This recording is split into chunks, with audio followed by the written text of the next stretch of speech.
The issue though with content creation in the space is there's so many new shiny objects, but the space is so tribal that when you want to go cover something new, your existing community tends to be a little bit resistant towards it. How did you guys find that ability to kind of move past and into these different types of markets in crypto, but still continue to grow your audience? We think about that a lot. I mean, even when we started it, we were thinking about a name, and we couldn't pick a name like Bitcoin podcast or Ethereum podcast because it defined who we were, right? And so we didn't really like that. So we picked a generic name, the Block Runner. So we knew that we wanted to be nimble to be able to talk about pretty much anything. If we wanted to get out of crypto, right, we could do that. Every now and then something pulls us out, like it's not Web3 native. Yeah. So yeah, we want to maintain that flexibility.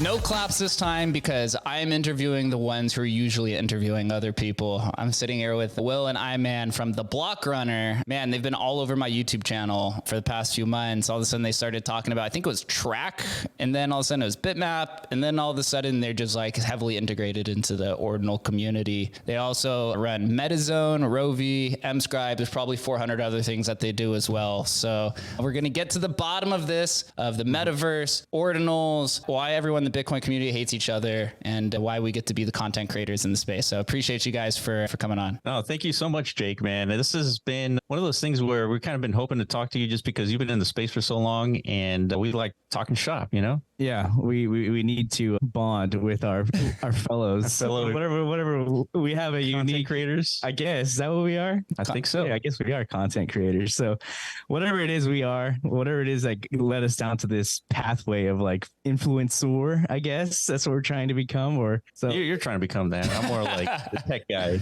That's true. I'm like behind the desk, you know, the computer guy. Yeah, it's definitely not like native to our personalities. I think we're both like natural introverts. He's way more than me. Way so more. somehow we ended up like speaking for a career, which I never would have assumed that would happen. But here we are 4 years later. And, you know, it's been like an invaluable, I guess, value add to our personal lives, because especially in our development careers, because it's a discipline that gets us, we have to have our finger on the pulse of what's happening as much as possible, right? Because it's going to help our businesses. Yep. It's going to help in so many different avenues, right? So as long as we get to digest all of the information out there and be able to, like, you know, expense it to everybody else, it's going to keep us on that forefront, right? So like, even if the podcast, you know, for a long time didn't have that many views, you know, it's not like this thing that's churning money or anything like that. It's just, it's just useful in itself, right? Yeah, this whole podcasting thing. It allows us to position ourselves just personally in like the right spot, just like understanding where the market is heading, but also as a business too. So it's important, especially in the crypto space, to pay attention to exactly what is happening. So yeah, so happy to be here, man. Appreciate it. Yeah, man. First question is, has anybody ever interviewed you with this new setup? Oh, with this new setup? I don't think so. We've been... No, there was one, I think. Yeah, there was one. I can't remember his name though. It's definitely rare. Yeah, it is rare. It's a rare occurrence. We've been interviewed before, especially when we were like early days of doing the MetaZone stuff. Yeah, and there were smaller podcasts, smaller YouTube channels. Yeah, correct. So, but yeah, we definitely want to do more of this. I think it's definitely cool to, you know, not just be, we're just the only ones. It takes the load off of my back. It is a lot easier when you're not in the host seat, because you get to expound on a bunch of ideas, which you guys tend to do with pretty solid 20-minute videos. Sometimes you do an hour, and I'm like, oh my god, I think I learned a handful of things. But you know, looking through, you know, the history of your guys' YouTube show, you guys started with the metaverse, and then it looks like you guys covered different types of topics. Somehow you stumbled across ordinals, and then all of a sudden, right, the perfect, I guess you say, matrimony of the metaverse and Bitcoin had the confluence. But what brought you guys to crypto to begin with? And also, I just want to expand that it's interesting when you come into crypto, because everyone kind of has a different type of strength, a different type of background. We talked a little bit about how I came from the historical NFT community, although I'd been in space for a while. I actually owned an antique store in real life. So moving to historical NFTs was just like a strength that I already possessed. I don't know, were you guys world builders or video gamers? Is that what interests you in the metaverse? How did you end up in this weird place? Take it, Iman. Yeah, I guess, well, started crypto. I guess I bought my first Bitcoin in 2014 because of Andreas Antonopoulos. He did a Joe Rogan interview way back in 2014, introduced the concept of Bitcoin. And I was like, holy shit, this sounds interesting. Mm-hmm. But I was, of course, a broke college kid at the time. Couldn't really dabble as deep as I wish I could. And then it was post, that first 2013 Bitcoin pump and dump. And I didn't understand how markets worked back then. I figured, Bitcoin hit 1,000. Now it's like somewhere around $100 to $200. It's probably never going to go back up again. Yeah. Right? That was my understanding. So I was like, you know what, maybe I should investigate some of these other coins that existed back then. There was something called Dark Coin, right? And eventually ended up becoming, I think, Dash. Yep. Dash. Yep. Yeah. So I was like, you know what, let me buy some Bitcoin and try and figure out if I can convert it to this Dark Coin, and then couldn't figure it out. I guess I had too many other things on my mind. I had finals and stuff like this. So I got distracted, right? I didn't put in the full effort to make that conversion of buying that initial Bitcoin and then converting it to Dark Coin. If I would have done that successfully and not given up, because there's a little bit of technical friction, just it wasn't a friendly user experience. Yeah. I think that a quantity of Dark Coin would have ended up netting me $60,000 or something like that if I didn't give up. So yeah, all I had was about $200 in Bitcoin instead. But I eventually in 2017, I kind of forgot about crypto for that 3-year span. And then I had a conversation with a friend. We're just like, hey man, have you heard about this crypto thing? He told me, he's like, oh yeah, I bought some Bitcoin in 2014. So let me go look at that. Yeah. I opened my Circle app, but not even Coinbase. And then I realized my $200 is now $1,000. Yeah. Hold up here. Something happened these last 3 years and I wasn't even paying attention to it. So it kind of got my, I guess my appetite, right, for this concept of, investing and, having your assets accrue in value over time. These are all new concepts to me. So I got really deeply involved in 2017 right away. That was my eureka moment, right? And then what about your gaming haven't career? Stopped since. Well, yeah, and then me and Will had a dinner one day eating enchiladas. And we were talking crypto, right? Yeah. You remember this? Yeah, I remember. And it was a 2-hour conversation because we couldn't really talk about this stuff to anybody else in our personal lives. Nobody else was interested, right? Yeah. It was just me and you, dude. And we're and then you brought up the idea. It's you know what? We should record these conversations. Yeah, it was such a good conversation. I was like, dude, we should just record it and just put it online. Let's see what happens. Yeah. And so then you came over one day. I had a microphone in the kitchen. It was bad. I was chewing gum. Yeah. We were literally in the kitchen. Yeah. He didn't know that the mic was hot, right? It was recording. Yeah. And we literally organically started talking about crypto. And I remember listening to the first podcast relatively recently, maybe a year ago. It was still interesting. Really? Yeah. It was, a very good conversation. So do you guys go way back? Have you guys been friends for a long time? Oh yeah. Yeah. So I grew up with his older brother in schools, from elementary all the way to high school. Mm-hmm. And so the reason why we gave him the name Iman is because as a little kid, he was we were older, right? And we were doing cool stuff. And then we had this little okay. And then we were trying to, and so he was tagging along. And so we just called him Iman. And so that's the origin of that name. Yeah. I was definitely bestowed this identity. I didn't choose it. Long time ago. I didn't go around telling people, call me Iman, please. It's you guys did this to me. Yeah, that's right. Yeah, we were talking about it a little bit in the beginning of different types of nicknames they could have had, and I think Iman, it's pretty good. It's very. I would, especially in crypto where it's a pseudonymous kind of economy. You get to plug into it already. Kind of pseudonymous, just a different name, although it is your real identity. So works really well. And your guys' chemistry on the mic is very presentable and very digestible. I think that's why we've had a large fan base grow. But you mentioned this before, that in your early YouTube days, you had issues with getting views. Of course, most people do in the beginning. Look at my podcast videos on here get 100 views, although I post them on Twitter and stuff now to really experiment. How long did it take you guys to really find your groove and to discover what aspects of crypto that you wanted to cover? I know it's a vast ocean, especially in 2018 or 2019. It's the depths of the bear market. Yeah. So you could literally throw a dart and hit pretty much any sector, and there's like nobody that exists, right? This is like before DeFi and everything. Even early primitive metaverse, I guess, Decentraland came out in the end of 2017. How long did it take you to find your groove and find the sector that you wanted to spend most of your time in? Well, I think it really started with Bitcoin. So largely our conversations we're talking about Bitcoin and like its potential impact in like the wider market economy, like in the space. But our podcasts were really once a week, and they range between 1 to maybe like as max like 3 hours. Like we'd sit and talk, but it happened only once a week. And so the YouTube algorithm doesn't really like that, right? So we did that for maybe a year and a half, and it was pretty productive. We interviewed a couple people. We ended up interviewing Andreas Antonopoulos and John McAfee as well. Yeah, dude. And so, but we didn't get a ton of views, not until we started our 20-minute segments where it happened daily. And those 20-minute segments were just like talking about like, I guess, the latest trending topics. Yeah. And our opinions are based on that. Yeah. And I think we were inspired by Beeple, right? Whenever we first heard about Beeple and his NFT, like we started looking he's been doing art every day for like 10 years or something like that. That's right. And then you started bringing up the thought experiments, like, what can we do every day? Yeah, YouTube algorithm too. It was like hitting that algorithm. Yeah. So we gave it a shot, right? Yeah. And so we happened to start the 20-minute segments right when the bull market was returning. And so that's when we had on average basically 5,000 views per video on talking about crypto. So it still doesn't seem like a lot these days, but it was a lot for us. Yeah. And then that's when our viewer count started going up. And then, we definitely struck a nerve during that period. But then like my mom got sick after that. So we had to take like a whole year off basically. So there is like some point within our archive where there's like a year missing basically. Yeah. We couldn't do anything for like a year. So, but then once, everything kind of settled, we came back with the same approach. It's like, let's get back into it. Talk about something new every single day. Yeah. I mean, of course, we're human. Sometimes we miss a day or two. Yeah.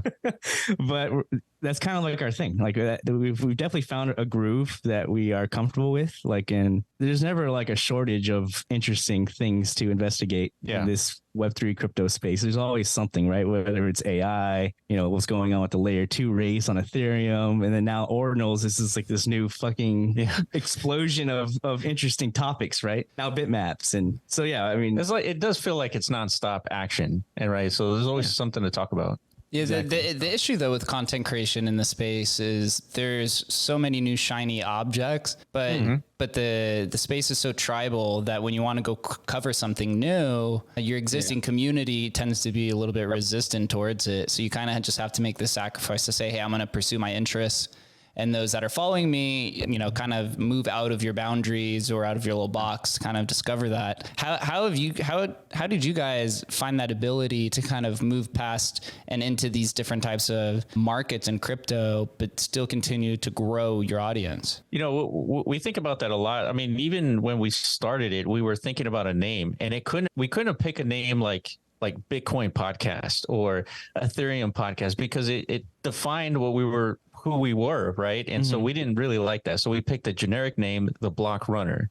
And so we knew that we wanted to be nimble to be able to talk about pretty much anything, right? If we wanted to get out of crypto, right, we could do that, right? Because of the name, right?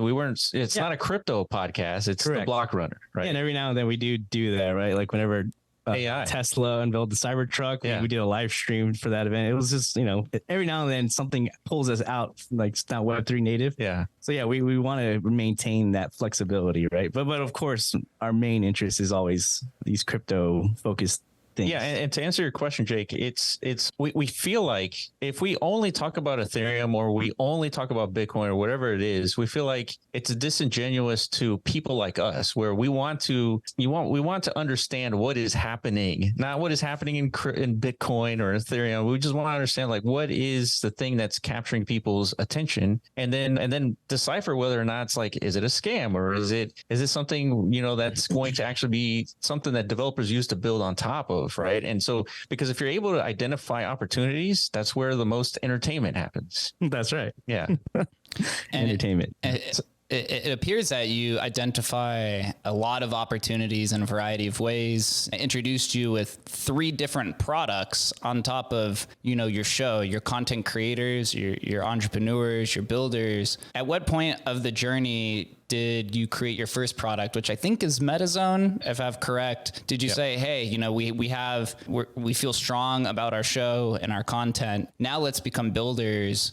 At what point did you decide to do that? And tell us a little bit about the experience of having to operate a project, but also a show as well. Yeah, such a good question. That definitely wasn't like a decision either. That if we kind of like everything has been organic. Yeah, it feels like the metaverse kind of pulled us in. Like it happened by accident. And there's another person who's not here right now who's a main another co-founder. It's his brother. He is the CTO, the whiz behind everything that we construct. Right? Yeah, the Waz. Or the Waz. Yeah. Whatever. With Waz, whatever. Yeah. Right. But the origins of how we became actual developers and builders, it's all rooted in the podcast as well. Mm-hmm. Right. We discovered Decentraland and we interviewed somebody named DCL Blogger, Maddie, very notable influencer in the NFT space. At the time, his Twitter account had like 7,000. So it was early days. But he was the only one on YouTube talking about Decentraland and the metaverse and stuff like that, because he was a big land investor flipper and he had a lot of success in that. So he had a very unique insight into like what the metaverse potential is. And we did that podcast. We had that interview, and then your brother, Oscar, aka Corv, listened to it, and then he's like, oh, that's interesting.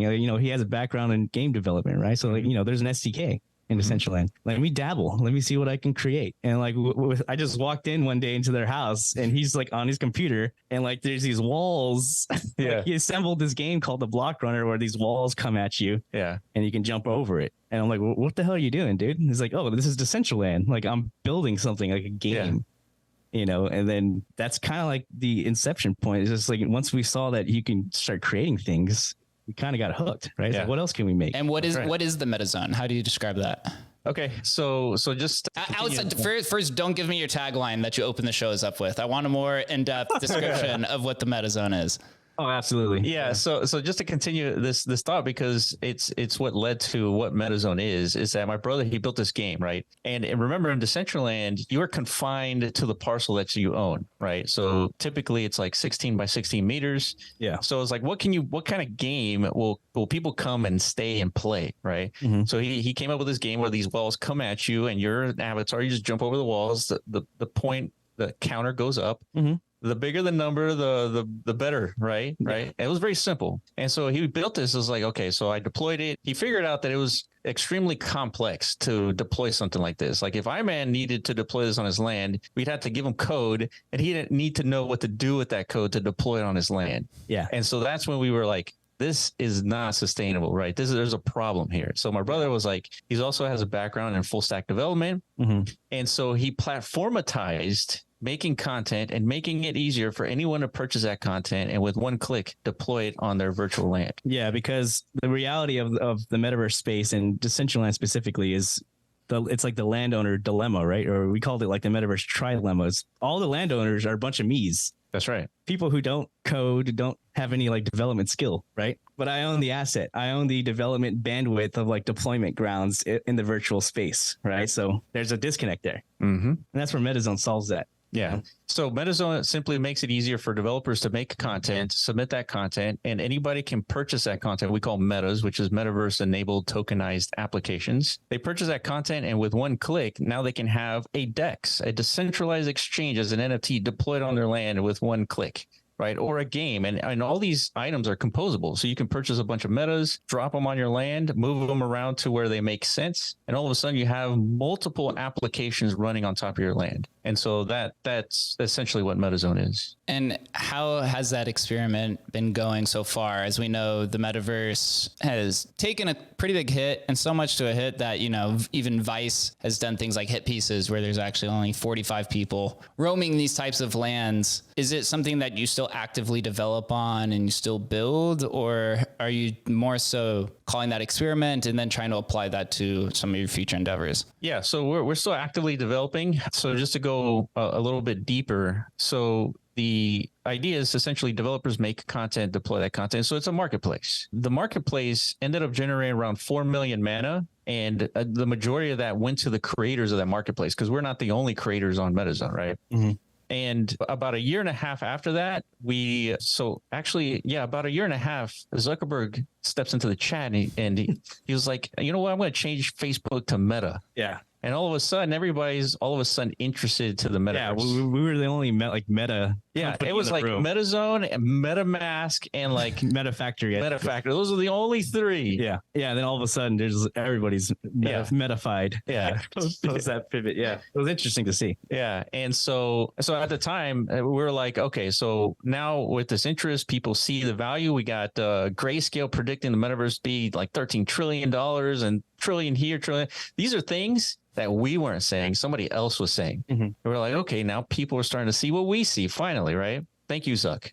Mm-hmm. And then, of course, investors jumped in. They were interested in the metaverse as well. We ended up raising $3 million recently, just a few months ago, for MetaZone. And so with that, we're trying to expand into beyond Decentraland. So in this case, bitmap. Yeah, because the metaverse, the scope of that is definitely not like just Decentraland. Right. So there's a lot of infrastructure components left to be built. And, we want to be a main contributor to that. That's right. Right. So we see bitmaps as a big opportunity because of the foundational standard that, I guess now we're talking bitmaps, but oh, we'll get there. Don't worry. We'll get there. I'm going to make sure all the ordinal people have to wait so that they can hear everything else first.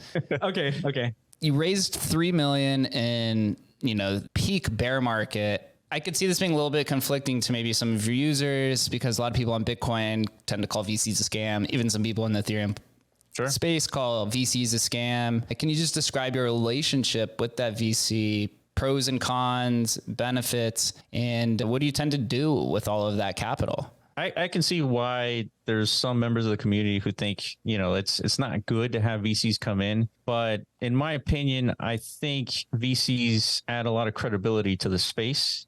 And they're going to, support things that end up working for the most part, right? There are VCs who, that we call the cartel that really invest in pretty much anything, and they're in it to just like extract tokens and stuff. And for example, we don't have a token, so the VCs are not interested in that.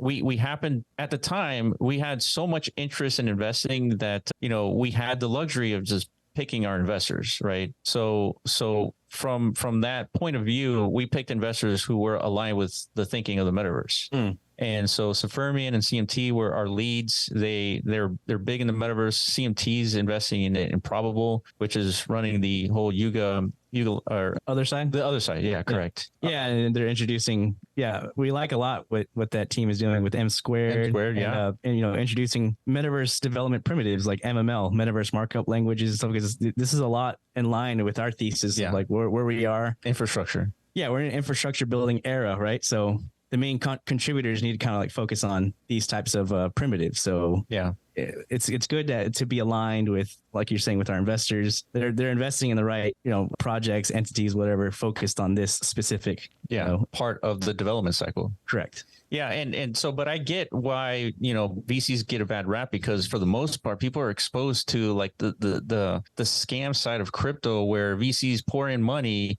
They get the token of the project, and then as soon as a TGE event happens, all of a sudden the price just tanks because token holders are dumping, and most of the token holders are investors, right? So yeah, I get it, but I think there's a different side of VCs that are not partaking into such activities. I tend to agree. I think VC capital is good if you're creating a product versus kind of operating a project with a token. That's where you see I think most of the complaints tend to surround PFP communities who are getting VC capital, because then it just encourages that you're going to kind of inflate the supply with more tokens so that the VC can get more money or get more return and kind of continue from there. So then you've taken that, you have MetaZone, of course you have Rovi, which I believe is like some sort of like AI PFP, right? Something like that, of that nature. And then you created mScribe. Are both of those under the brand of MetaZone, or are those separate entities? They're under the brand of MetaZone. And so let's talk about Rovi for a little bit. So Rovi is a procedurally generated robot that is deployable in Decentraland. It's like a PFP where there's 10K, and each of these robots are completely unique. So you buy one and you jump into Decentraland and you have a unique battle bot, right? And so we injected AI into it so you can actually chat with your little character. And the whole point of Rovi is for us to test our thesis of a sustainable business model in the metaverse. So Jake, let's say you have this huge brand, and typically if you want your brand to exist in the metaverse during the mania, you'd have to create something, develop something, and then put it in a single location in the metaverse, right? One location. So that's not cool, right? If you're I guess, yeah, go ahead. If you're a brand, you want to exist all over the metaverse, right? You want to be part of like every existing like space. And so with MetaZone, like your brand works with us. We convert your brand into some functional item that people can purchase and deploy through across the different lanes in the metaverse. And all of a sudden now your brand is in multiple locations. So with Rovi, we're like, okay, so instead of talking about this, why don't we just do it? Why don't we just build a brand and distribute that brand across the metaverse? So at the time we were confined to Decentraland. And so we developed this thing called Rovi, where it's a battle bot game where different components of the game, like battling, PvP battling, PvE battling, all these like anything that ends with an ing, like upgrading, battling, anything like related. Staking and stuff. Yeah, exactly. So all those, anything that ends with an ing is now a meta. So a PvP arena is a meta, PvE arena is a meta. So you would buy these components, distribute them across this virtual landscape, create an incentive mechanism for people to run it and host it, so that when people go to battle, the landowner and the meta owner are earning income based on activity that happens on their land. So what this ends up doing is it ends up creating a community of people who are supporting the game in a way where they're not just holding a picture, right? They are actually actively contributing to the nodes of the ecosystem by hosting and running the game on their virtual land. And so developing something like that is complex, just because there's so many factors and economics that are involved that need a lot of adjusting, continuously. So with Decentraland, the whole idea with MetaZone is we want to make the developers and creators of people who submit content to write that content once, meaning code it once, and have it deployed in multiple worlds. So you deploy it in Decentraland, and then you would deploy it in bitmaps, and it removes the idea of developers having to pick silos, right? Instead of just picking Decentraland or just picking Sandbox, you just develop and it's deployable everywhere. And so that is our main thesis for MetaZone. And really Rovi's is just a manifestation of what we think is going to be a sustainable business model for developers. So does that make sense? Yeah. So it sounds like it's PFP, or it's a game, and you're taking certain principles of crypto and you're just kind of aggregating it across all of the different metaverses so that they only have to do it once. But from my understanding, though, every metaverse is built differently, correct? Some they all use different types of languages. I mean, some are Solidity, but it depends on how the game looks. How do you convert that then to be able to use the same type of item across all these metaverses that are in different languages? Dude, I love these questions, dude. I love it. So this is one of those things that we think about constantly, right? And so once we talk about bitmaps a little bit more, you'll be able to see the grand opportunity that we have with bitmaps. So the question is, you have these virtual environments. Each one is, using Unity, then Unreal, using different programming languages. So how do you reconcile all that? So we've seen examples of this already in like the Web 2 space. And there's this thing called an abstraction layer. So using abstraction layers, developers are able to code things once, and through that abstraction layer, they can deploy that code on macOS and Windows and iOS. And so our fortunate or unfortunate, depending on how you look at it, opportunity is we have to build that abstraction layer for the metaverse. And so the opportunity with bitmap is we're starting from layer zero, right, if you will, where we have to come up with the operating system for bitmaps.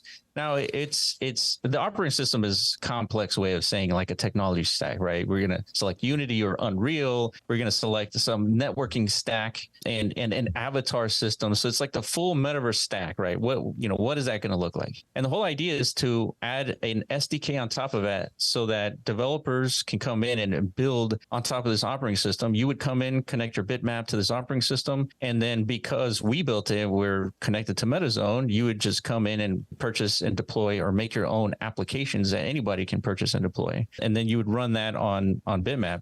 And so the way that we make that deployable in Decentraland is through that abstraction layer so that developers make that code once and it's now deployable everywhere. Mm-hmm. Yeah, and if you follow Ethereum development, you've probably heard this word or this phrase over the last few months called account abstraction, which is the similar thing for wallets, right? Smart contract wallets, in essence, making it very simple point. So moving to bitmap then, right? The difference here though with bitmap versus we'll use Decentraland, Ethereum runs with smart contracts. It's Turing complete. Bitcoin is not Turing complete. You have, when you deploy something on Ethereum or some of these other smart contract platforms, you're putting the technical implementation first, and then you have to build the social layer on top of it. Where Bitcoin, right, there's no smart contracts. So you're starting with the social layer first, and then it turns into technical implementation. And so for the example is BRC20, right? And for most people are putting out different types of standards and you're trying to get social consensus on what's the right. And then eventually turns to code, which is used or which is in the Bitcoin form or ordinal form is using an indexer, which I know has a bunch of issues, central issues. I get it. Yeah, we all know, but you have to start somewhere. So it's almost like the whole entire system's flipped on Bitcoin because you have to get this convergence of agreement before it becomes something that's technical. And, Track has kind of stepped in to kind of help that. What do you think is the right approach to this to make sure that, this social theory doesn't have faults or holes in it? So that when it is turned into some sort of, technical code, it doesn't fall in essence and become something that could have been when actually it should have been. Yeah, I think this is one of the most interesting kind of thoughts because what you're saying is with Bitcoin, we have like this social consensus on a given invention / protocol, right? That you come up with, right? And any other chain, it's like, it's not so much social, it's more technical, right? So in Decentraland's perspective, they built a world that is completely decentralized. So basically, if you wanted to run a Decentraland node, which is called the Catalyst, you run it as a community member and you are essentially running all of Decentraland. And so if any one of the nodes goes down, then you just connect to a different node, right? So it's completely decentralized. That contributes to the not so great experience that people have in Decentraland. So the trade-off is that you can't really take it down, right? So there's some good aspects of Decentraland people don't recognize. So when it comes to bitmap, it's you're right. Social consensus. Bitmap exploded because there was a social consensus on like the concept of it, right? So it exploded, and now we are tasked with trying to figure out like what technology stack is going to work. And so the best part about this is that everyone gets to contribute. Right. So we're going to make our own technology stack. We're going to deploy an MVP version, see if it gets sticky. And then there's going to be competitors that are like, hey, I don't believe that technology stack is going to work. So here's mine. Mm-hmm. Right. And then the social consensus part comes in and says, I like what Will and Iman are doing. I'm going to connect my bitmap to them and I'm going to support that ecosystem because I see the potential here. And if they disagree, they disconnect their bitmap, they connect it to somewhere else. And then now you have like the invisible hand taking over and deciding what actually wins. Yeah, that was what I liked about bitmap. I think I minted like 200 or something like that. So there's a disclaimer, I do own a handful, but I've been following it more so because to me, it's like this ring of philosophical debate, right? Everyone's trying to overstep one another, saying this is the right way to use bitmap, this isn't. And ultimately what ended up happening is you're seeing these for every like one step or two steps that we're taking forward in terms of like what's the right way to go. Then there's a heavy disagreement on the other side, whether it's Blockamoto coming out and saying, hey, I'm going to start creating phase 3 with Titter or whatever the social media layer is to, I know you guys got some pushback with mScribe for parceling. There's no complete right answer to this, but ultimately there have to be steps in the right direction. I'd put out, thought experiments. To me, the end of bitmap or like kind of one of the end products would have some sort of indexer or a decentralized indexer if the technology improves, you know, kind of having this like base layer for interpreting the information and using the right kind of like a base tech stack. But then anybody on their own bitmap can use their own indexer to kind of interpret whatever rules, right? Like how I see bitmap, which is probably a lot different from others, is you can have simultaneously 2D worlds or 3D worlds or pixel worlds or whatever based off of how you want to interpret it, because there is no real way to do this. But ultimately, it's going to come down to me. If that's what I want to do and nobody else does, right? I still have the opportunity to do it. That's what makes, you know, the decentralized aspect of Bitcoin really good. But you guys had this idea of parceling, although, you know, maybe there's not enough people to parcel or cut, you know, 800,000 pieces of land into hundreds of pieces. You guys went ahead and went forward with it, received a little bit of criticism, but ultimately it's still here now. Why go ahead and do that even when there wasn't, you know, complete, you know, 100% consensus on that idea of parceling? Yeah. So when Bitoshi came out with his concept and we talked about it, part of his like pitch was not only the districts, but it was the parcels. And our history with Decentraland, it's basically a big giant land parceled out, right? There's 100,000 of them roughly. And so we knew that parceling was like as a concept that was like, you know, understood. Like it's a very basic concept in the metaverse. And so the reason why we continued on is we knew that the next step, the only step that Bitoshi needed to contribute to was just like making sure that the district was out there, then the parceling was out. And so we were in the DMs with Bitoshi trying to figure out like the best technical way to do it. And we figured the most basic way is to have the parcel number .blockkite.bitmap and let that be it. And so, you know, part of these conversations was just trying to figure out like technically, can we do this? Is it simple enough for anyone to support? And this is like the most basic implementation. And so we just wanted to contribute because our history with the metaverse, our understanding like what we think needs to happen in order to get to move the ball forward. And we knew that parceling was just like a bare bones basic infrastructure piece to actually getting things out there. So the reason why there hasn't been a whole lot of parceling is because there's no incentive yet. So not until there's further development on like a lot of these platforms will a project like, let's say Foxy that we just interviewed, or IMSO Chris or Expector, they could say, hey, I have this bitmap. I'm going to create these things, right? This environment. I'm going to sell you my parcels so you can be part of this community in the same way that projects sold 10K PFP projects. So instead of selling a 10K PFP project, you sell parcels where people can contribute to this community that you're developing. And so there needed to be a way for a bitmap owner to actually parcel it out. Now, the caveat for today is that you need to parcel your bitmap to yourself first, and then you can sell it. The problem with that is each parcel costs about $1 or $2. So you're looking at about spending $4,000 or $5,000 to parcel out. So part of the next phase of this is to activate your bitmap. And the way you do that is once it's active, and we'll talk about the technicals once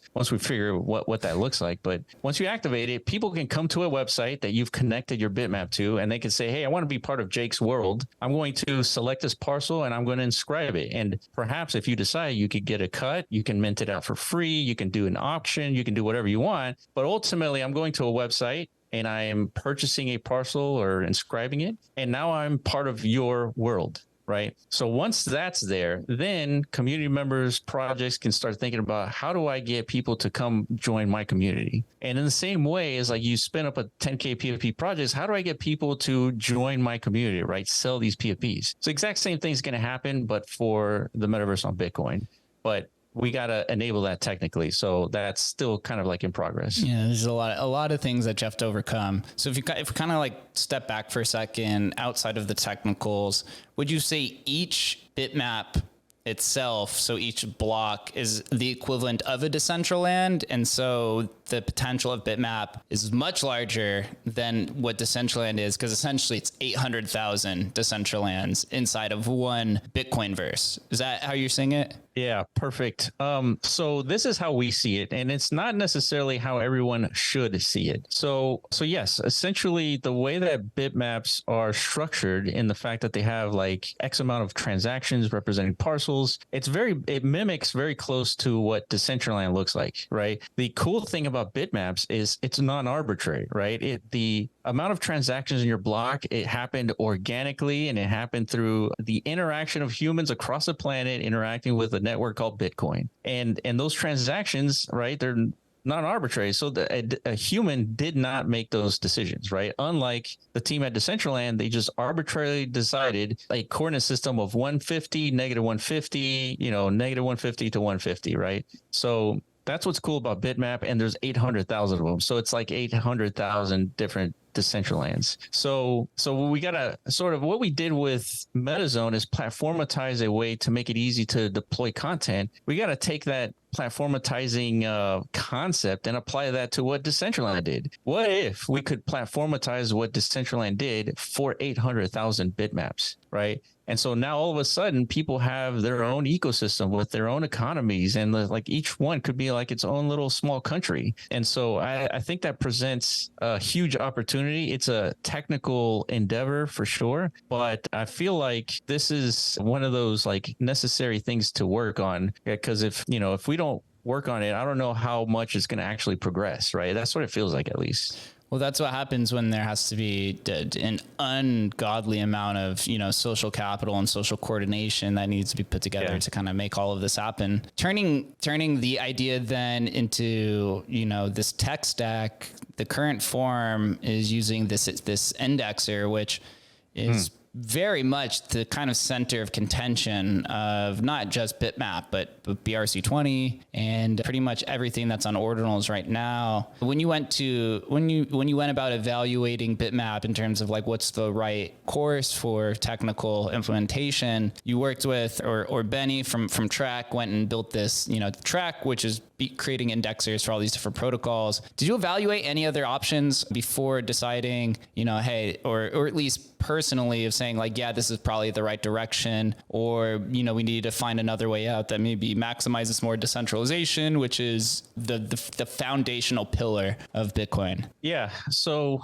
when Casey Runnemore came up with this concept of ordinals, I thought it was brilliant. I didn't know that there was sort of like these unintended consequences of like, centralization, like indexing. And so I'll be honest, at the time when this whole bitmap thing was happening, we didn't really comprehend that there was like a critical role that indexers play at the time. We knew that they were important. We didn't know how important they were. They're so important that practically anything ordinals related is sort of centralized to a certain extent. So did we consciously decide Track specifically? The answer was no. It was more organic. Like Track wanted to contribute. He saw value. And so somehow we ended up in like DMs trying to figure out like the best way to kind of like roll this out. And so I think ultimately how this gets a little bit more decentralized, I think that's like another technical endeavor. And I feel like it's something that's like definitely beyond our scope, because like if you've seen our history, we start with a podcast, all of a sudden we are running like 4 different things, right? Or 3 different things. And we definitely don't want to like run another thing because it's just too much, right? And so hopefully the community comes up with a technical way to like decentralize some of this stuff. And I do think it's a problem that it's heavily reliant on like a single indexer or a few. But ultimately, in order to think of it like starting a business, right? You need to release MVPs. Right. And so the reason why you want to release an MVP is to gain traction. If it gains traction, you invest a little bit more and then you grow it into like a successful business. So when it comes to something like bitmaps and like the idea of DMT, digital matter theory, another video that we released recently, I think it's okay to leverage someone like Track or maybe making your own indexing and then testing out these theories, because if they gain traction, guess what? The other indexers are going to do? They're going to support it, right? Because they're going to want a piece of the action. They want to support the ecosystem and hopefully make a business off of these API calls, right? So there's a lot to consider here when it comes to like, making these decisions that are unfortunately centralized at the beginning, but even like the early days of Bitcoin, it was heavily centralized. And not until people saw the value, they started adopting it and started supporting the ecosystem, right? I feel like the same thing is going to happen with ordinals. It's just we're only 8 months in, and there's a lot of things to figure out ultimately. Yeah, ordinals are dead though, as the Right. media, and the influencers, the ETH influencers, want to make it out to be. I think you have the right perspective that Bitcoin was centralized in the beginning, right? It was only a few miners, it was a few node operators. But I kind of see indexers as the same route to a node but it's more of an open node where you get to also write the rules and the parameters of this. Right. Of this node that's determining how it interprets the data. But eventually, if someone likes that, then again, more indexers are going to get spun up, and then it becomes more decentralized. And BRC20 is the prime example. Unisat created the first indexer, and then I think Ordinal's Wallet created one, and all of a sudden you have maybe 5 to 10 different people creating an indexer to make sure that the interpretation of the data is right. Now they're exploring decentralized indexers, which actually are not going to exist on Bitcoin L1. They're going to exist either on Stacks, ICP, or some of these other ones, because there's inherently a lot of different limitations to it. But outside of that, man, instead of going down this direction of technical limitations, which has been beaten to death over and over and over again. I saw you guys had Archimedes on talking about the Boss Network. They're trying to solve this from the complete, ground level versus trying to build on these different stacks. You mentioned DMT. We're going back to social layer. I think this is your guys' theory. What is that? What is DMT? I know DMT, the drug, for sure, right? So you're going to give me some trippy thoughts about this? Yeah, so it just happens to have the same acronym, but DMT stands for digital matter theory, and it is just a recognition of it's just a recognition of what humans have been doing for hundreds of thousands of years, and it's just recognizing patterns. And ultimately, it's the Casey Rodarmer was one of the earlier DMT implementors, if you will, that recognized a pattern of, hey, Bitcoin enters in a sequence. What if I gave it each Satoshi its ID in a sequence, right? That is the ordinal theory, right? So he recognized a pattern of its sequence, right? And then Batoshi came in and he was like, hey, those blocks, they kind of look like a district, and those transactions are parcels, right? That's another implementation of DMT. And ultimately, it's just a name to recognize pattern recognition. So how do you apply DMT? So it's essentially just leveraging the data on Bitcoin's blockchain for pretty much anything. So the way that might look like is Jay comes in and he says, hey, I see that some transaction IDs have a pattern of AAAs in the transaction ID. Right. So I recognize that a pattern, and through this process of formal recognition, Jake officially owns this pattern of AAAs in the transaction ID. So what does that mean? So an indexer has to get involved, and they have to sequence how many times does a transaction ID have this AAA embedded into it. And so let's assume we run this algorithm and says, hey, this pattern comes up about 1 million times, right? So that means that this pattern happens 1 million times. That kind of is like the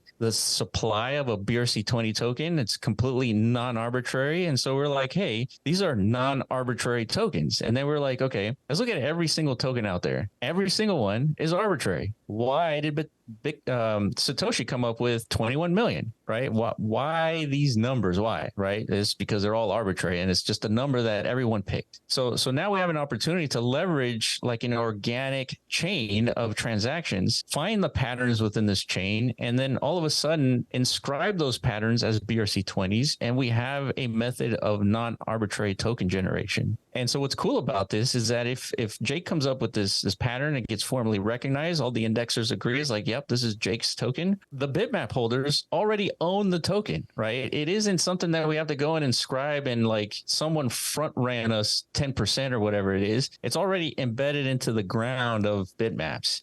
And so that's what I think it's cool about this is it can be visually applied to Bitcoin, but it doesn't have to be exclusive or applied to bitmap, but it doesn't have to be exclusively applied to bitmap. It could be, you could come up with a 10K PFP project when you just have to find a pattern that there's only 10K of them. And now you can inscribe it based on that pattern, and your pictures morph based on that data, right? So it could be anything. And so that's just one example of applying DMT to something like bitmaps and something beyond bitmaps. So for if I were to put in an example, right, there's every single block is a bitmap. If I said every Satoshi that has the letters Jake in it, Jake, right? Because every Satoshi has a name. If you go on ordinals.com, there's like a name or abbreviation for it. Based off of that, then every Satoshi that exists within these different blocks could be essentially extracted as kind of this currency for this game that you're having. 100%. And we'll call it the Jake sats or whatever. And 100%. Then you can apply the value to it. And it can almost be like mining for Jake sat gold or something of that nature. Yeah, 100%. Yeah. And another easy one is there's 26 million ordinals, right? That means there's 26 million transactions, right? And if you hold one of the transactions, if you hold a bitmap with a bunch of ordinal transactions, then let's say there's 10 ordinal transactions in your bitmap. That means you have 10 ordinal, BRC20 tokens, and you own them. You extract them, you own them, and then you can trade them. You can use them to purchase like metas or whatever the ecosystem adopts. And what's cool about this is like the invisible hand plays a role here, right? If you come up with a pattern and nobody cares, nobody inscribes it, they largely fade it, then your pattern doesn't really matter. But if you recognize a pattern that everyone recognizes as valuable, then all of a sudden that token is valuable, right?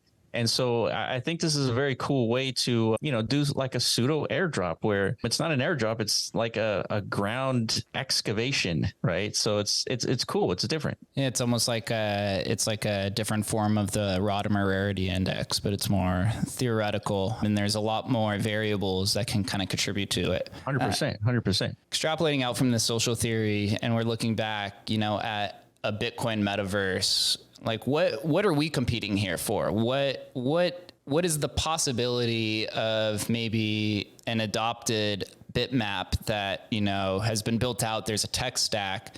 What does that look like in comparison to the current metaverses that exist on Ethereum or maybe something like Solana or these other smart contracts?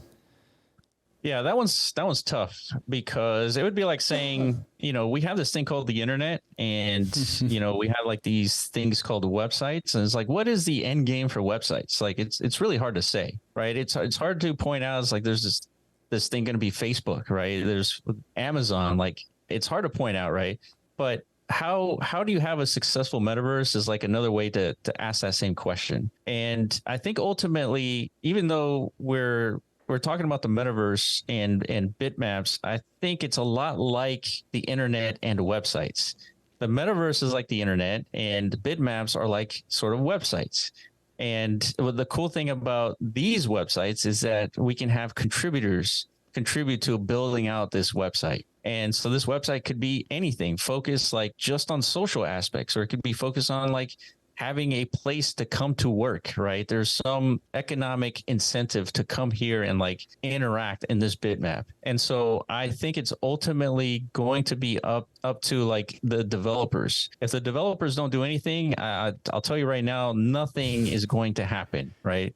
And that's why I like bitmaps a lot, is because like in 2 weeks, 22,000 people onboarded. And because of the design of bitmap, there's 850 million transactions. That's 850 million parcels. So there's potential for millions of people to hold bitmaps. And guess what? When there's a million people holding bitmaps, there's going to be, 1,000x developers than we currently have right now. And so when you have that, then you have like, now we're talking, right? Now you have a full ecosystem here. So yeah, what can be built? What's a better version of Decentraland? It's tough to say. I think it's just, it's like taking, the most popular game right now, Roblox.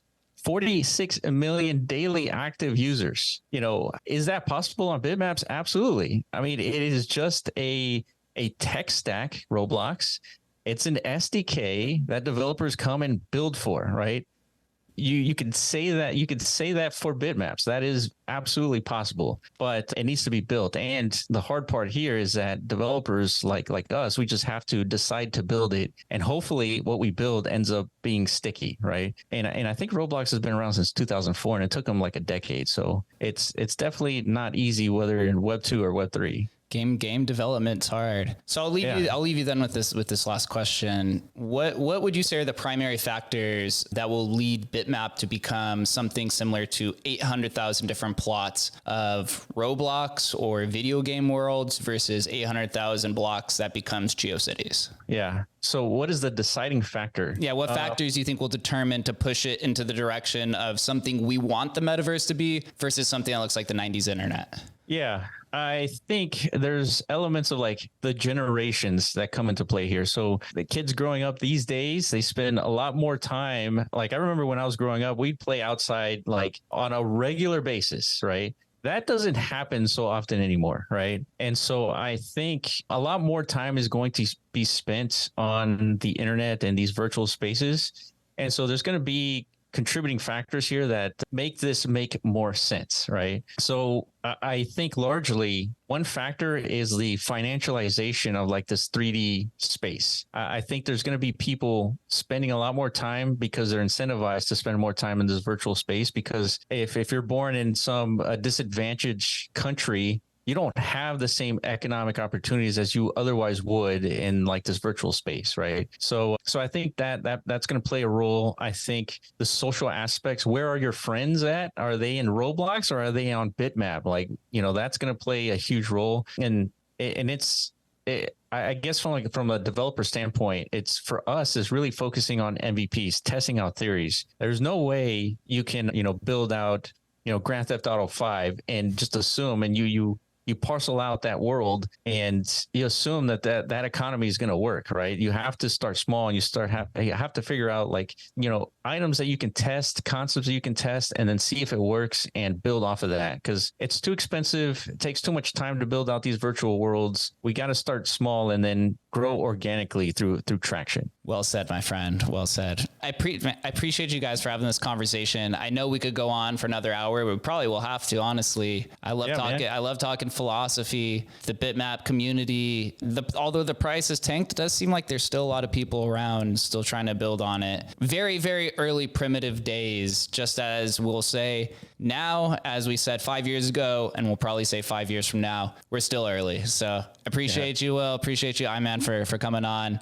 You guys rock, and keep doing the show. I'm also a big fan. I appreciate you, Jake. Anytime you want to have us on, any other breakthrough that we come up with, we'll be happy to kind of join and talk shop, man. I appreciate you. Yeah, of course. Thank you guys for listening, watching. We'll catch you next time.